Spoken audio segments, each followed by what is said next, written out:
બહુ મહત્વની વાત તમને કહેવા જઈ રહ્યો છું. મને એક સાધુએ ગિરનારમાં કીધી, ભીખુદાનભાઈ આ લેખ કોઈની બદલે જ નહીં. આંકડા લખાઈ ગયા છે, પણ એને 3 બાબતો ફેરવી નાખે છે. એક, કઠણ સાધના એ લેખને ફેરવી નાખે. કઠણ સાધના એ ઉત્તરના દક્ષિણ લેખ તમારા કરી નાખે, વિધિના લેખને ફેરવી નાખે. બીજું, સદગુરુની દ્રષ્ટિ તમારા લેખ ફેરવી નાખે. સદગુરુની દ્રષ્ટિ પડે તમારા લેખ બદલી જાય. અને એક, મા બાપના આશીર્વાદ તમારા લેખને ફેરવી નાખે.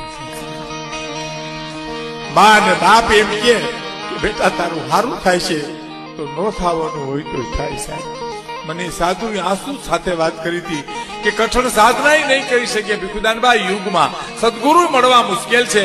મા બાપનો તો કાલ સવારે તમે આશરો લઈ લ્યો, એને આશીર્વાદ લ્યો ને.